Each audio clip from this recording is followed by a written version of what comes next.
Hello and welcome back to my channel. I'm Xeno, the personification of a cry for help, and we are back with a werewolf in Charleston.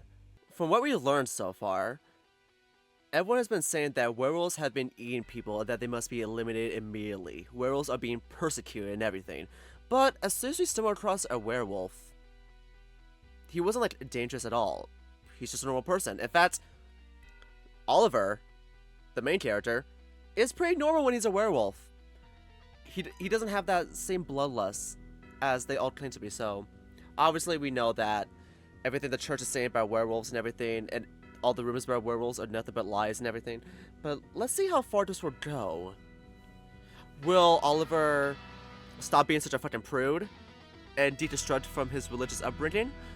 And will he do the complete transformation on the lunar eclipse? Who knows? And who's he gonna fuck? It's Lewis.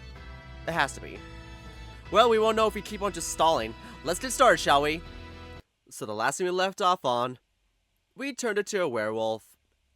And we got to see this really cool Wolf's Den bar, this little sanctuary for all werewolves and everything, with a really strict guideline on what not to do. You can't bring a human in there, otherwise the human will die, and so will you, because you brought him there. And also, you're free to do whatever in that club. You can fuck as many people as you want, you can drink as much as you want, you can just indulge. Oh, and also you can't use your real name or reveal anything about your actual life and everything, because, you know, secrecy and all that. Which, fair trade, honestly. Okay, so let's hurry up and see the deconstruction of his Christian mindset now, shall we? Wolfling. Hello? Hello, hello. Oh? Who are you? Who am I indeed? Am I what you call God? Am I a spirit of the moon? Am I just the narrator of a ghost story? Where am I? In your bed at 219 Trinity Avenue, Charleston, South Carolina, United States. But your mind is in a realm conjured by yourself in your state of REM sleep. Are you the spirit of the moon? I might be. Now, who are you? I'm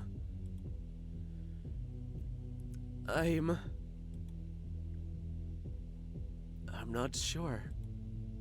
Well, figure it out. Next full moon, decide your path. It's all your choice. What happens if I miss the eclipse? Oh, I'm not sure. Maybe something like this? Ow. Or perhaps something like this. Oh god. Now, run along. We got a word limit. Cock-a-doodle-doo. I'm not back to Earth. I'm in my bed, once again, looking at the ceiling. And dear god, I feel hot. Why is it? I raise my arms, and I immediately see what's wrong. They're hairier than normal. Way too hairy. What the? I look down at my torso. A long line of thick fur runs down my chest and stomach, matted down by sweat. A musty scent comes from me, one I'm not used to. What? I leap out of bed and rush to the bathroom. In the shower, I try to shave the fur off with a razor. And soon the bathtub floor is covered in hair, and the water does its best to wash it down. Damn it! A knock at the door makes me jump. Andy? I locked the door, right? Yeah? You getting ready? For what? For the gardens. That was today, remember? Shit. Oh, yeah, right. I'll be right out. Okay, good. His footsteps walk away. I let out a breath. I didn't realize I'd been holding why he had to use that again. Again? A fucking again? God damn it. I go back to shaving and washing down as much of the wolf fur as possible. Please go away. New moon!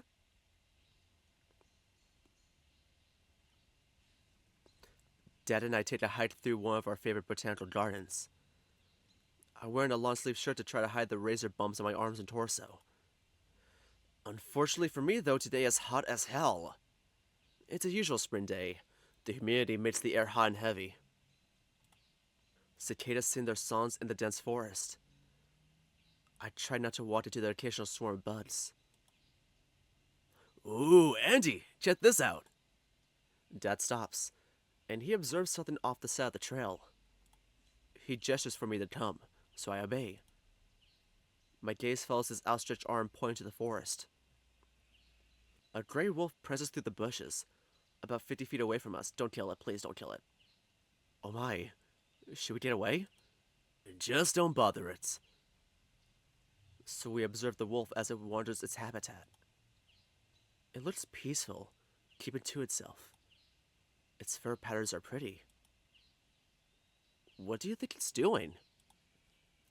Might be hunting. There are also deer in this area. No! Don't kill the wolf!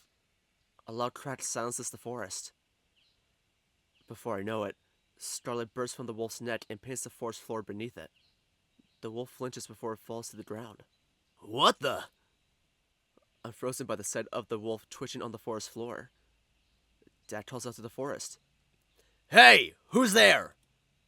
Oh, there's someone here? A male voice responds, and then the source steps out onto the trail. An older man with a scruffy beard, sporting a shotgun. Dad walks right up to him. Hey, you shouldn't be hunting here. This is a protected area. Oh shit, sorry man. It's just that I've been hunting this wolf for hours. Thought it might be one of them werewolves. I didn't realize this was a preserve. Sorry. The conversation between Dad and the hunter is distant, because I just stare at the wolf on the ground. I highly doubt werewolves and actual wolves are connected. Just, please, don't kill anymore. And be careful. Yeah. The hunter disappears down the trail. I walk up to the wolf. Red oozes from its neck. It whimpers and twitches. It's still alive. Hell. Sorry, Andy. That wasn't meant to happen. No. We looked down at the pitiful canine on death's door. It's still alive. Yep. We should put it out of its misery. Do you want to do the honors? Before I could process what he said, Dad offers me a switchblade. Huh? Wait, what? We can't just leave it like this. Might as well end its suffering now. He holds the knife closer. My hand shakes as I take it from him. Blade in hand, I kneel down over the wolf. My chest and head pound as I shakily bring the blade to the wolf's neck. It looks up at me with pained eyes. Just one swipe and it's over. But I just can't. Andy? I'm sorry, Dad. I can't. He sighs. Fine, give it. He doesn't wait for me. Rather, he takes the blade and kneels next to the wolf himself. Without any fear, he slices the wolf's neck. In just a few seconds, the animal stops moving. I look at it in stunned silence. My father stands up, nonchalant, and cleans the blood with a rag before stowing it away. There, done and done. He notices my silence, and his brief annoyance relents to a gentle sympathy. Oh, look, Andy. I know it's hard, killing an animal to end its suffering, but that just happens sometimes. Sometimes, you have to do the hard thing to help others. It might feel wrong, but it's better that we did this. Sometimes you have to do the hard thing to help others. That's gonna be important later. I'm pretty sure that's the line that Andy's dad used to justify his revolution. He holds my shoulders and directs my gaze to him. Listen, if you ever find an animal in suffering, don't be afraid to put it out of its misery. Understand? I look up at him, distant. I feel empty inside. I understand. Crescent moon. And that's why Brother Bartley has to teach his primary with the door open now.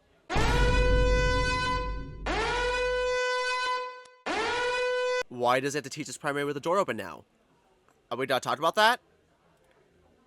To celebrate the ordination of several members to the Melchizedek priesthood, the ward is holding a potluck.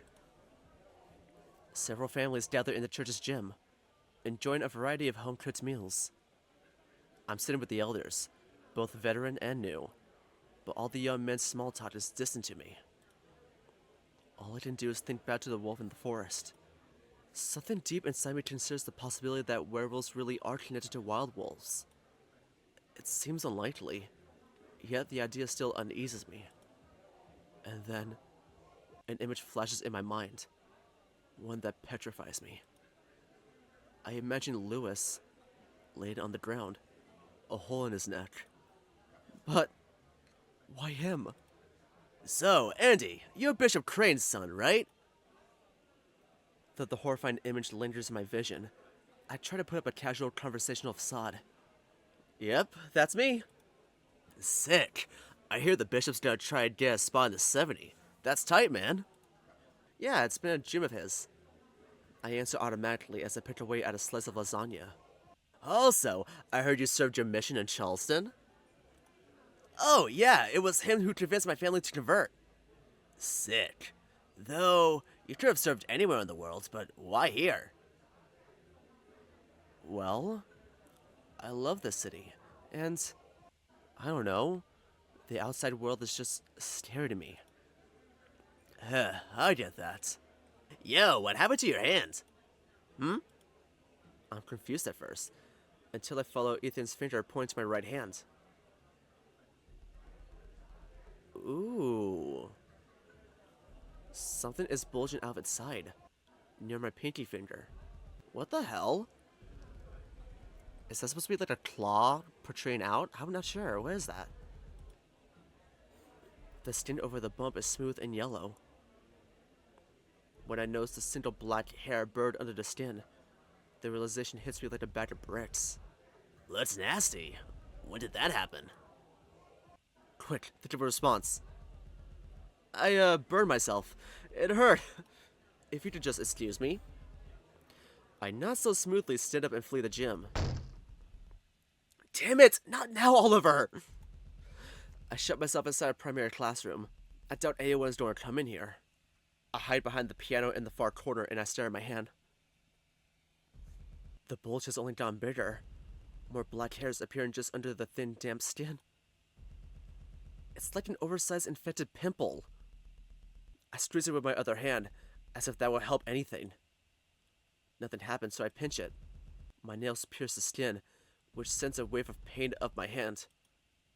I try not to react to it. I don't want to alert anyone. Some kind of pale yellow liquid oozes from the spot where I pricked. I squeeze again, and more comes out. Except that makes it worse, because then something else pokes the bump's surface, from inside. It's black and sharp like... The blade pops the bulge. I can only watch in horror as something emerges from the new hole in my hand, making the skin roll back. Oh my god, what is that? Well then, I feel like I'm watching The Substance. A whole appendage, covered in black fur, slit flat by the pus. A finger. Oliver's finger. No. No, no, no. This can't be happening. I can't go out there like this. What do I do? I look around the classroom. Children's striply smiley drawings taunt me in my torments. A painting of the Savior himself looks down on me. find a bunch of small colorful plastic boxes on a table. I rush over to them and stumble through their contents. They're filled with school supplies like crayons and pencils. And then I finally see one. A pair of scissors. You're not gonna cut that off. You're not gonna cut that off. You're not going to cut that off. Are you? And those are child safety scissors. I just know it. And that's gonna be even worse. It's not one of those dull safety scissors, but it's also not razor sharp. Will this even work? Nope. I hide it behind the piano again. I hold the scissors over my right hand. I'm not here for this. I'm not here for this. Oh god. Oh god. Oh god. Oh bitch. Oh bitch. My whole body trembling. I slowly close the blades around the base of my sixth finger. I feel some sharpness. Hopefully this will work. That's gonna be fucking painful, dude. I press harder. Pressure prints around the finger's base. And then skin is broken. Blood drips from the appendage. I bite my tongue to keep myself from screaming out loud. Dude, what the fuck are you doing? Don't do that! It hurts so bad, but I keep going. The blades go deeper. When they get stuck, I slide them across the finger, like cunt stick with a knife. The scissors hit something hard. Bone. A hellish fire burns in my entire hand. My eyes sting. Tears form in their corners. I lock the scissors in place around the bone and shift them around wildly. The rapid random movements only open the skin more, sending blood flowing down the side of my hand. I yanked hard. Oh, I got chills. Oh dear! The finger drops to the ground, sending rivulets of blood and pus with it. The hole in my hand feels blazingly hot and ice cold at the same time. I need to cover this now. I spot a box of tissues on top of the piano. I tear a handful out and I stuff them in and around the wound, pressing as hard as I can. Blood seeps into the tissues, but I keep pressing. Soon, though, the intense pain subsides, and I'm left with a slight burning pressure where the hole was. What the? Anxious, I slowly remove the tissues from my hand. There's a noticeable purple line where the finger emerged, but it's not bleeding anymore. I look to the ground.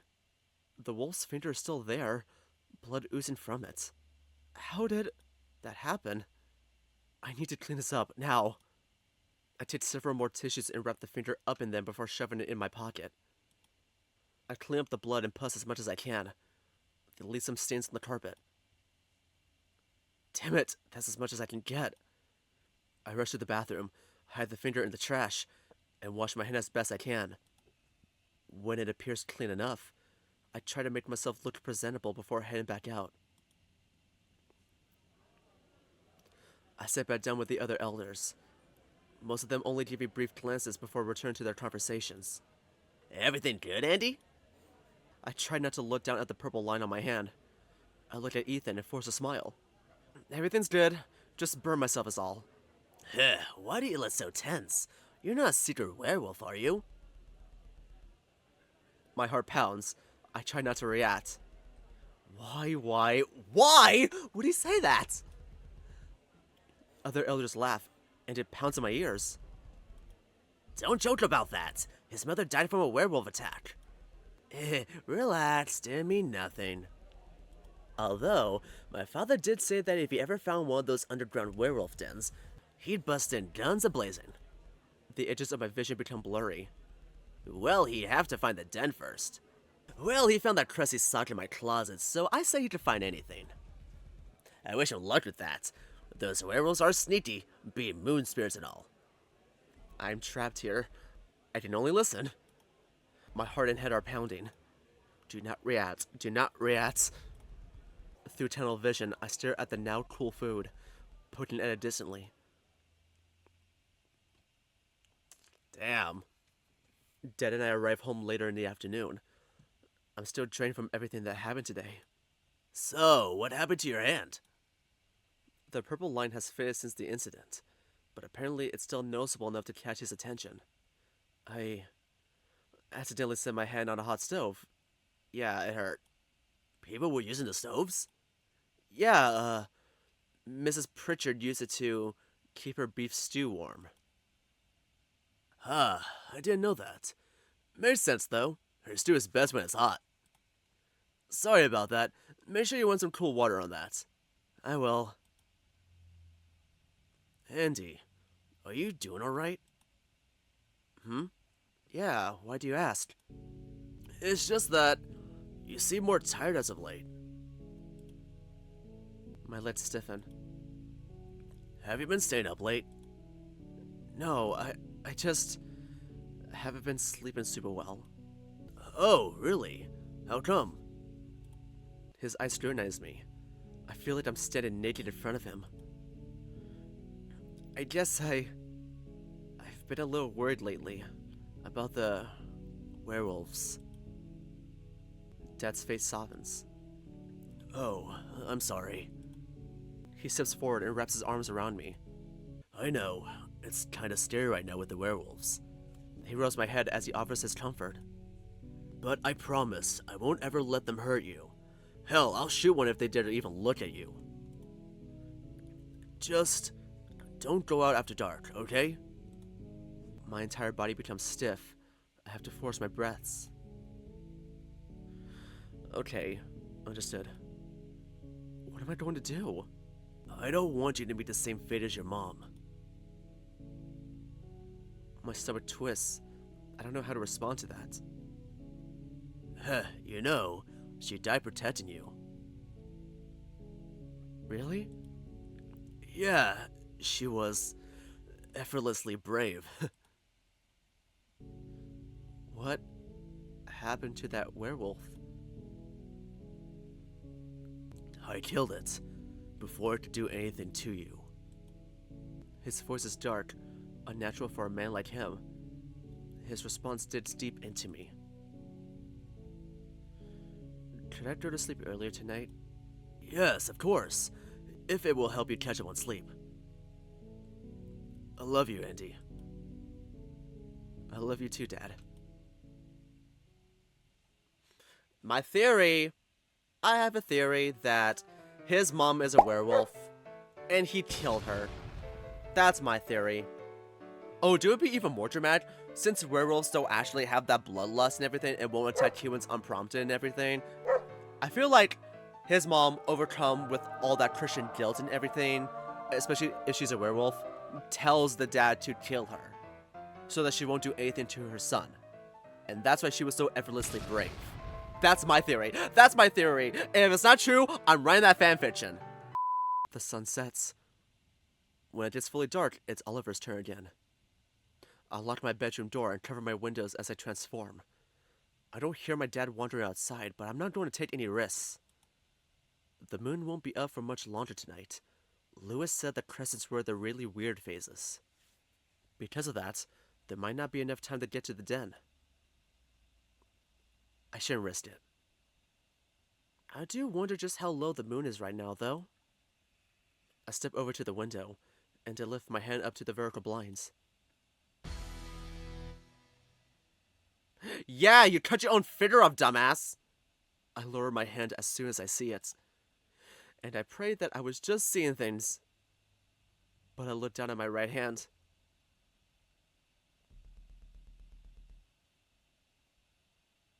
And my fears are real. Where my pinky finger should be, there is a stump. The jagged bone pokes out bleeding flesh. And that weird pain slams me again, burning and freeing at the same time. Blood is dripping from the stump. I close it tightly in my fist so it doesn't drop on the carpet. Is that because of earlier? How do I fix this? I need to stop the bleeding. I rush to the door. I crack it open and peek outside. I don't see any sign of Dad, and the bathroom is just a few steps away. Time freezes as I practically leap to the bathroom and shut myself inside. After making sure the door is locked, I yank out a handful of tissues and stuff them around the stump. They send a white-hot pain throughout my arm, and some tissues become soaked and red too quickly. I use more tissues, the same results. I try to rinse off the stump, but it's no use. This isn't going to stop the bleeding so easily, and the burning pain is unbearable. What am I going to... Fuck. Everything freezes when I hear a knock on the door. Andy? I cannot move. Yes? I look at the mirror and see the black wolf staring back at me, reciprocating the fear in my eyes. What are you doing there? I'm dead. I am so fucking dead. I think I ate something weird. Oh, do you feel like throwing up? I could bring you a bucket or... Nope, just... bowel problems, that's all. Oh, I see. Are you sure you're feeling okay? You're acting kind of weird. Please, God, save me. Yeah, I promise. Okay then. If you're really feeling sick though, just let me know, okay? Okay. I hold my breath. And I hear his footsteps walking away. I release the breath. My entire wolf body shakes as I hold the bleeding stump over the sink. I don't know what I'm supposed to do. I don't know how long I stand there, hopelessly staring at the bleeding finger, before something shifts in me. Oh? Before I know it, I'm Andy again. And my right hand has all 5 fingers. No more stump. No more bleeding. The pain still burns my hand like a sadistic phantom. I look normal now. I catch my breaths and try to slow my heart. There's still some blood on the counter, so I tidy up the bathroom as much as I can. I take some deep breaths before leaving the bathroom. The house is eerily quiet. The door to my father's bedroom is closed. He might be asleep already. I feel some relief that he somehow didn't disturb me like that. So, as quickly and quietly as I can, I take the trash can and emptied it in the larger bin outside, doing my damnedest to hide the bloody tissues. Then I head back to my bedroom, a need still bubbling within me. Half moon!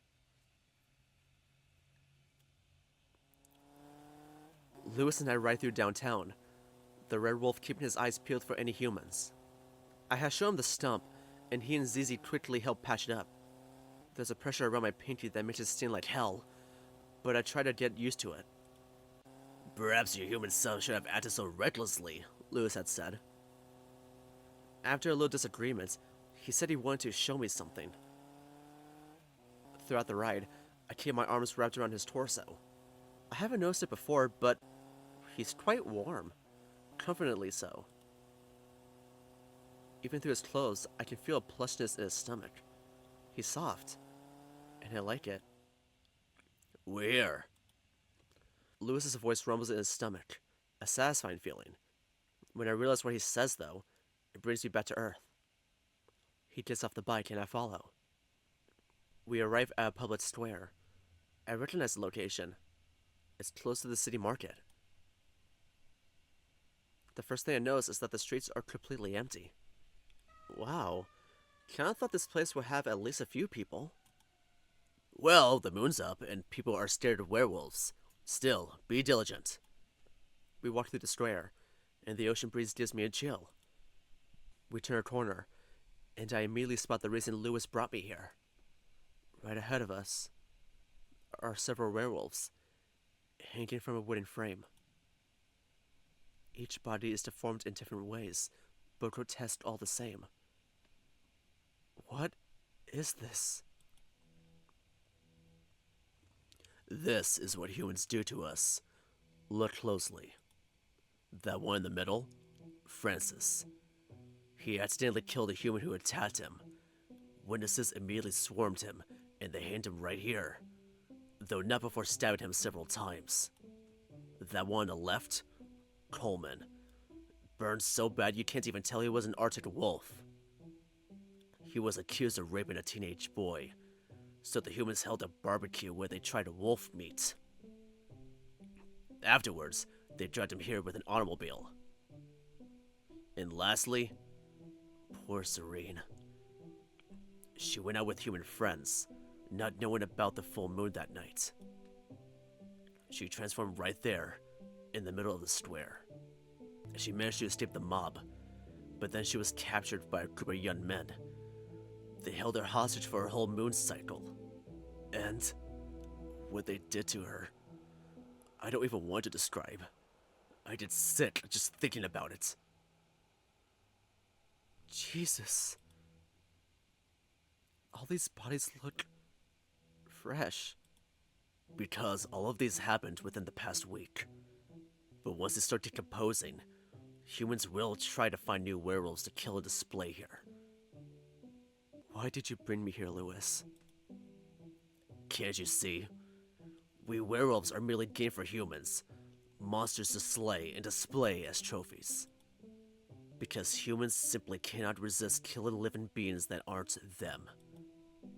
I would call them predators, but actual predators like lions need to hunt to survive. Humans, though? It's all for the fun of it. Well, humans also hunt for food.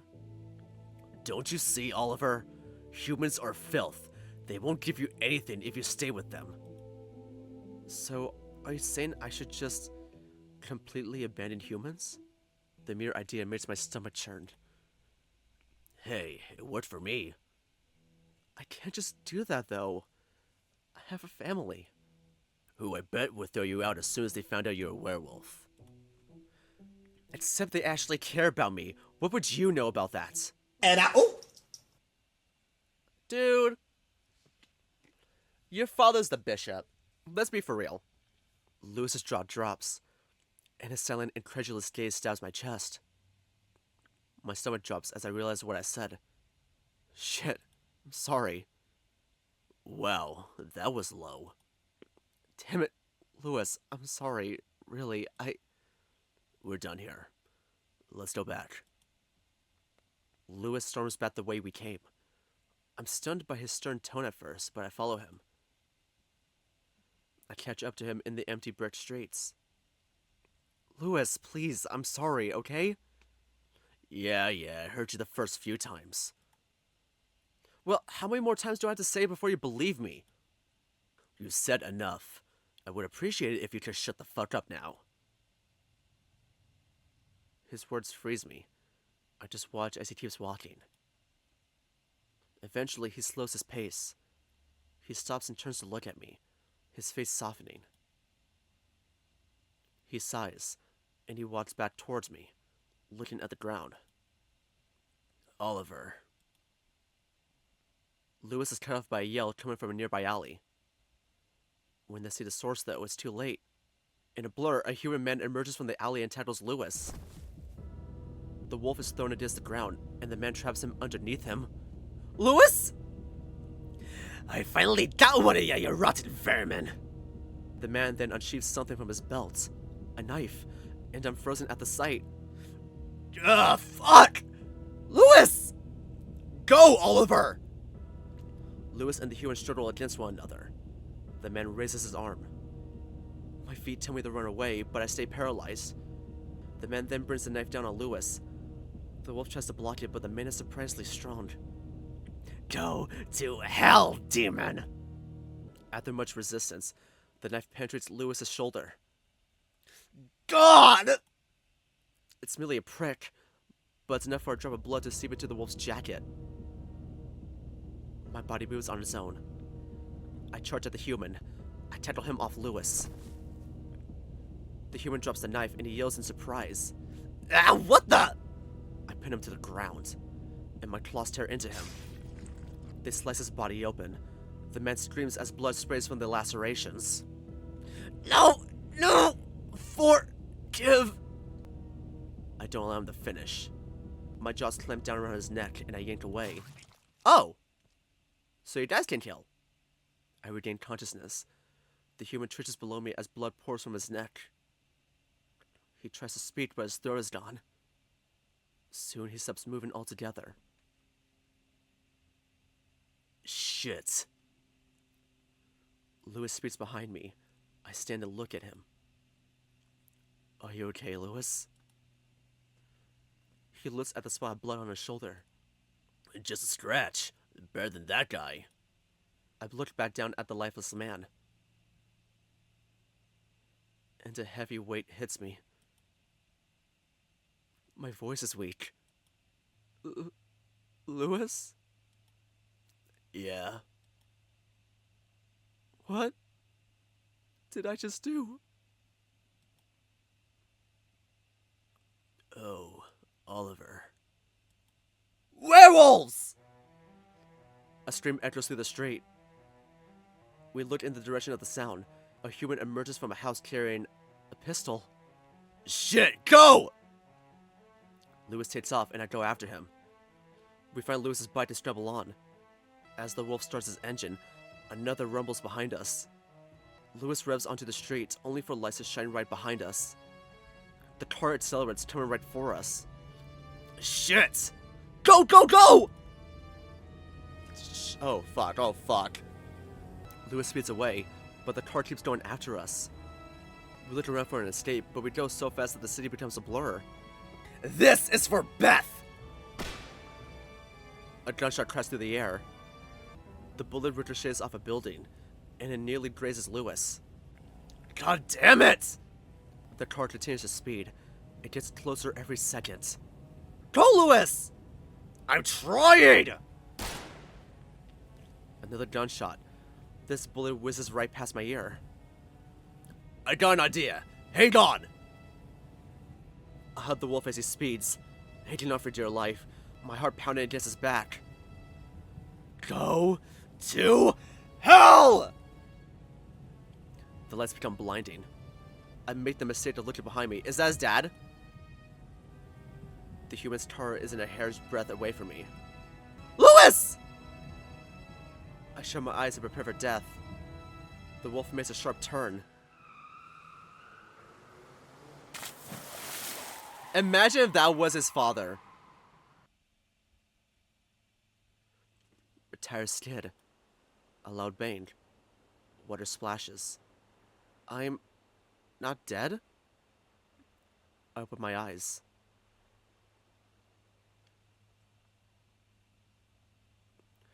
Lewis has stopped.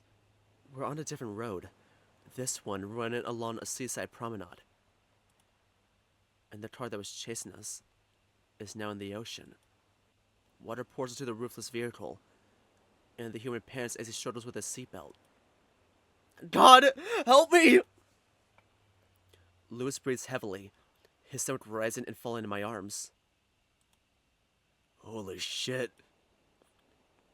I realize too late that this street contains resident houses. Several home lights turn on. Lewis?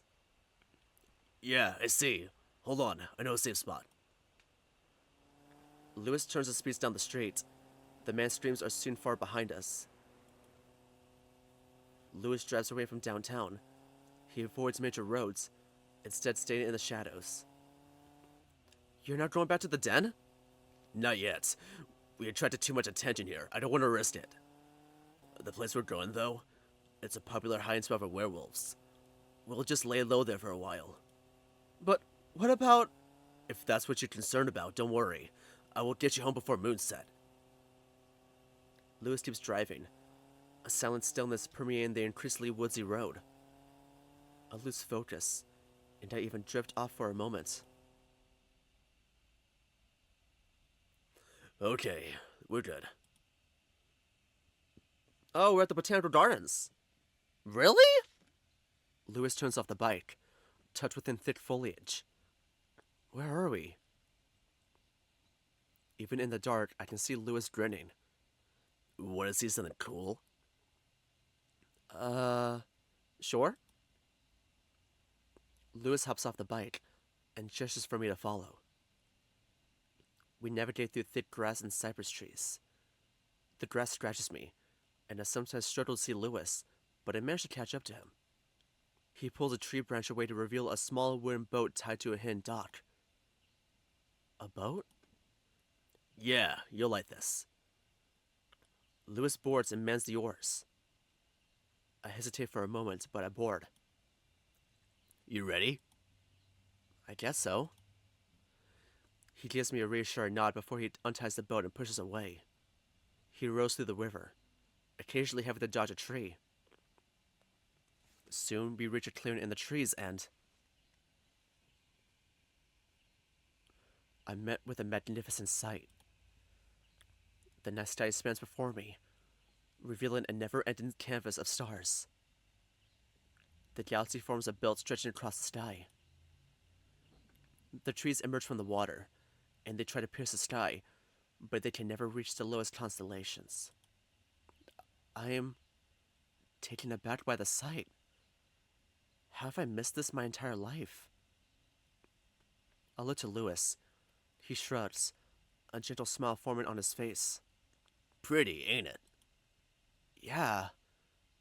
Wow, I'm at a loss for words. But is it from awe? Fear from almost experiencing death? Or was it what I did? Lewis? Hmm? Did I kill that man? His smile fades. Oh. Well, Oliver. He was trying to hurt us. You were simply acting in defense. But that didn't feel like me. That wasn't me doing that. Look, I've never had to kill anyone, thankfully. But I can't imagine what it's like killing someone for the first time, even in self-defense. That man had a life. And he decided to throw it away in the name of pure vitriol. Look, Oliver, you did what you could. Don't tear yourself up over this. But now I wonder. What? Why did you save me? Huh? You could have just run away, but no. You threw yourself at that guy and killed him, and you saved me. Why did you do that? I think back to that moment. Seeing Lewis on the ground, scared, in pain. What would have happened if I had not intervened? The ideas that come to mind make me shudder. Because I just felt like I had to. Like, I felt like I had no other choice. And I like you, Lewis. I didn't want to see you get hurt. You like me? I look at him. There's a weird tingling in my torso. Yeah. Well, I like you too, Oliver. I am sorry about what I said earlier. I mean it. Hey, forget about it. We got bigger problems. Lewis stares at the surface of the water, clear as crystal, reflecting the moon's light. You know what? I need a swim. He stands up. And he starts taking his clothes off. Oh, is that... What, you've never skinny dipped before? No? Ah, well, you can join me if you wish. That statement surprises me. And the fact that he said it so matter-of-factly. As he strips, he reveals his body to me. The moonlight illuminates his body, and the first thing I notice is how his red and black fur patterns go all the way down his back. Let's see. Nice. The patterns are bold, sharp, perfect for someone like Lewis. And that's not even mentioning the muscles defined under the fur. I find myself staring at his back. My eyes trace downwards, before Lewis jumps into the water. He swims around the boat, seeming content, and for a moment, I seriously considered joining him. Screw it. I stand up and take my own clothes off. I initially feel nervous about exposing myself like this, but I feel like I can trust Lewis. After getting fully nude, I look over the boat's edge, into the dark water. Oh, wow, you're well built. Gah! Lewis's sudden compliment scares me, and I fall rather sloppily into the water. Dear God, it's cold! I hug myself to try to warm myself up. The red wolf laughs. Huh, did I startle you? I'm... Look, it's okay. I won't judge. Just relax. Lewis swims on his back, floating across the river's surface like a leaf. He's rather graceful in his movement. I swim around the clearing beside him, not really sure where else to go. The moment is calm, gentle. I feel alright. Lewis gives me a side eye and he grins. Uh-oh. What? He then splashes water in my face. It surprises me, but I really should have seen it coming. Two to play at that game. Lewis chuckles, and I unexpectedly like the sound. I send a larger splash right to his face. Lewis flashes a devilish grin before he tackles me underwater. We tussle just under the surface in a rough play, occasionally coming up for air. And I feel okay doing it. I don't feel weird about the fact that I'm naked with another man. After I put him in a headlock, Lewis pushes away, freeing himself from the chokehold on my bicep. And when he surfaces again, he's laughing. It's a hearty laugh, probably the first time I've heard him genuinely laugh, rather than a chuckle. It's contagious. I can't help but laugh too. Well, you've got a good grip. Not as good as yours. Soon our laughing calms, and we merely float in the water by the boat, looking at each other. Ooh, come! Let's do something fun. Lewis swims over to a boulder by the tree line. He climbs it and stands proudly on top. His wet body shines in the moonlight. It's an alluring sight. I can't help but stare. The wolf then winds his stance, puffs his chest, and points his snout to the sky. AWOO! I can't do this. He lets out a howl, which echoes throughout the swamp. At first I flinch, looking around for any humans. Hey, relax. This river's pretty isolated. No one should hear us. I know it's kind of a stereotype, but it's fun. Lewis looks happy on top of that rock, and his body is gorgeous. I pray that you can't see how hard I am right now. Come on up, try it. Huh? Come on, I want to hear you howl. I shiver, but not because the water is cold. Okay. And so I'm drawn to him. I swim slowly to the rock. Lewis watched me from above the whole time. I work my way up. The base of the rock is slippery, but I manage to find good footholds. Soon I'm out of the cold water. But that prickling sensation persists. I'm standing right next to Lewis, fully exposed. I turn slightly away from his attentive gaze to hide my growing member. He looks at me and smiles expectantly. I'm shaken, but I attempt to replicate what he did. Who? Ah, come on, that was weak. You gotta do it from your chest, like this. He howls again, a radiance on. Here, wind your stance. I nearly jump as Lewis holds my shoulders and uses his foot to separate my legs. Knees and feet apart. Stand firm. Can't you see I'm trying to hide my erection? Now, shoulders back, puff your chest. I do as he says, rather awkwardly. Now, just do it. Do it from your chest. Okay. Howl! I let out a sound.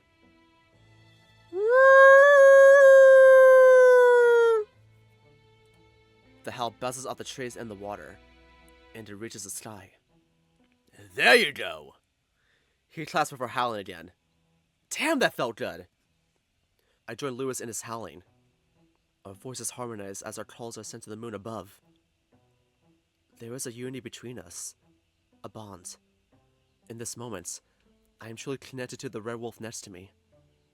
Soon the howling subsides and we catch our breaths. That shit never fails. Yeah. Wow. Damn, you're big. Oh! What? I glance at Lewis. He's looking down. I follow his gaze. Ah!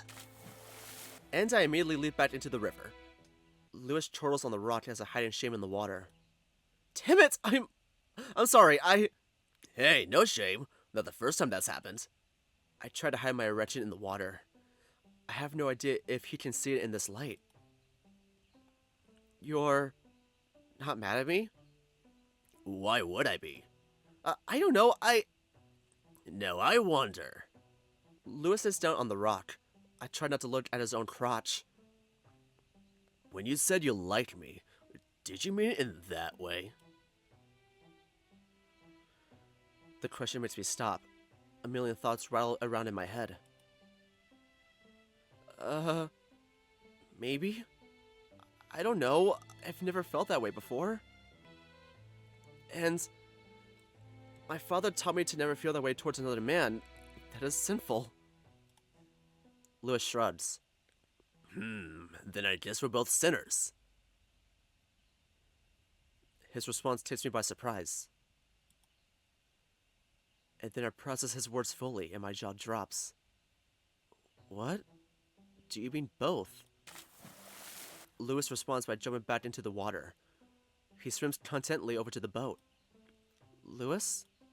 He climbs aboard, showing off his back and rear to me, piercing me with an alluring gaze.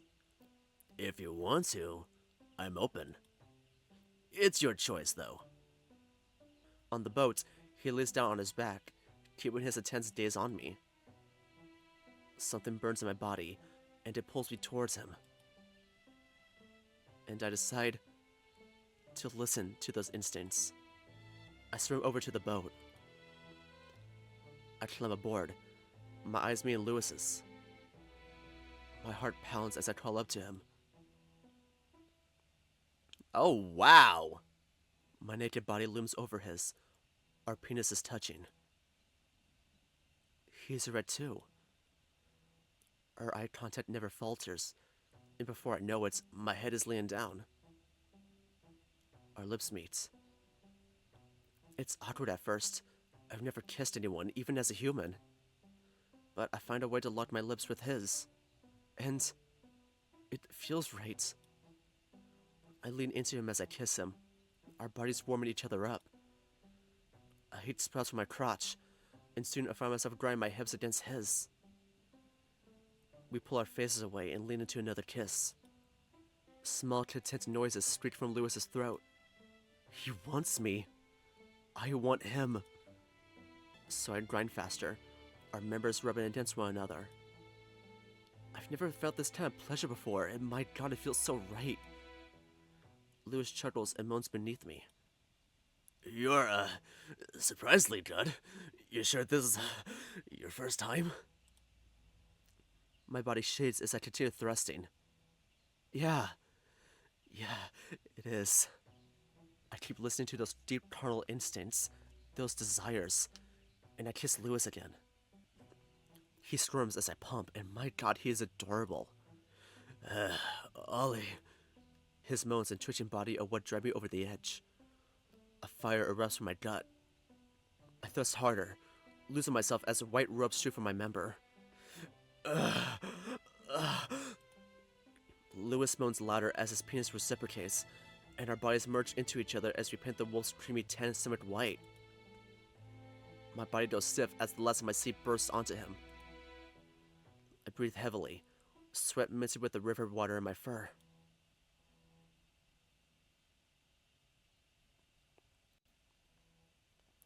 My eyes meet Lewis's. I lean down to kiss him again. Holy shit, that was amazing. Lewis laughs. It's breathy but hearty nonetheless. Yeah, I have never felt that good before. He raises his arm and rests his head in his hand. I fall into him, and I take the chance to tuck my head into the crick of his armpit. Thank you, Oliver. You have no idea how much I needed that. Yeah, I guess I needed that too. We breathe together, taking in the calm of the marsh. The cypress trees stare our eyes back up to the sky. The moon is quite brilliant tonight. Indeed, its rays send a white light shimmering across the river's surface, rippling with it. In fact, it's so radiant that a thought comes to me. You think we can make the transformation early? Huh? What do you mean? What if We didn't have to wait until the lunar eclipse. Could we do it now, while the moon is so bright? Lewis considers. I'm not sure. I don't think it works that way. But you could try. Really? Sure, I mean. He gestures to the mess of our mixed semen on his stomach. Oh. I hesitate for a moment. But I go down Lewis's body. My snout twists his torso, feeling his soft stomach. I reach his abdomen, coated with a white substance. Once again, I find myself unsure of what to do. But there's something in me that wants to do this. I still want to taste him. So I lick his stomach, close to his shaft. The river water is rather icky, but the skin under his fur is divine to me. I lick a particularly thick strain of seed, and then a few more to make sure I get his. It's bitter at first, but it's so musty, and it's delicious. Probably because I know it's Lewis's. I swallow, but I'm greedy. I want more. So I lick again, clean up the wolf's stomach. His body twitches as I feast, outlining his muscles to me, which only turns me on more. The taste of our semen overpowers that of the water, so much so that the river becomes nothing more than an afterthought. When I'm done, I sit up on my knees. I look into Lewis's eyes and I wait. Wait for something to happen. The silence lasts several minutes, but nothing happens. I don't feel or see any changes. I look down at my hands. They're the same as they were before, even the missing finger. How long would it take? Zizi said it takes a bit, but I don't think it would be this long. Do you feel any pain? No, nothing. Well, I guess we'll have to wait until the eclipse then. Yeah. Although, Ollie. Ollie? Where did that come from? I just like it. It sounds cute. Like you. My face flushes. Okay, what is it? Lewis looks towards the trees, hesitating for a moment before he meets my eyes again. When the eclipse comes, I'd love to do the final transformation with you. The statement warms my heart, but it also twists my stomach. Lewis wants me, but is this something I truly, deeply want? What if neither of us can make it? I'll make it. I've waited 5 years for this. Others have waited longer. I am not going to miss this opportunity. And I know this is something you have to decide for yourself. But I do hope you'll be there, Ollie. I'm not sure. I'm the only family my father has left in the world. I don't know if I can just leave him. I'll think about it. I promise. That's enough for me. Thank you. Another thought comes to my mind. One that scares me more than the idea of leaving my father. Lewis? Yeah? Have you ever seen any werewolf who missed their first eclipse? Well, the last eclipse was 19 years ago. I can't really say for myself. But Zizi, they've told me stories about werewolves who missed their first eclipse. What they became. What happened to them? They became monsters. Endless suffering. Violent beings. The kind of monster that the humans make of us. I can't even imagine what they would be like. Zizi said the den would put these wolves down if they didn't kill themselves. Oh! My god. I hope that no werewolf ever misses this chance. Which is why we need to be diligent. And it's why I hope you come to us that night. I don't want to see you meet that fate. Thanks, Lewis. Now I have a question. Yeah, what is it? Lewis takes a breath. If you were to come across one of those beasts, would you put them down? End their misery? Throw it back to the wolf. The question makes my stomach sink. I look to the forest as I think. But an answer doesn't come to me. I don't know. Ooh. And this is where we're gonna leave off for today. We got some spicy content here today, y'all. Woo! So, a relationship blossoms. That's nice. Oh wait, I should add on to my theory about his mom. Okay, so Oliver's 21 right now. And the last lunar eclipse was 19 years ago, so he would have been like around 2 during that time. What if his mom was actually a werewolf, but she missed that lunar eclipse and she became a monster and she needed to be put down, and that's why the dad kills her in the process. She was such a devout Christian that she didn't want to follow this path. She didn't want to follow the moon spirit. She didn't want to be a full-fledged werewolf forever. Listen, I'm putting the pieces together. I have the red strain. I'm doing what I can, okay? This is a lot right now. Well, until the next parts, thank you all so much for clicking on this video. If you enjoyed it, give it a like, and subscribe if you're really interested. I'll leave a link to the visual novel in the description below where you'll play for yourself, as well as a link to Rhettoe's Blue State, which will support them over there, and their Patreon, and also their whole itchio page if you want to play all the games, including Image 697, Ransom Wilts, The Theater, Round 19, etc, etc. And I'll also be leaving a link to my Blue State if you want to support me there as well. And as always, I'll be leaving a link to the visual novel me and my dear friend Zeta Red Panda made for the 2025 February Game Jam called When You're Mine. Please do show your support to it, and if you do enjoy it, maybe consider rating it and commenting on it on itchio. We love reading those and makes our day. And as always, thank you all so much for watching, and I'll see you in the next video.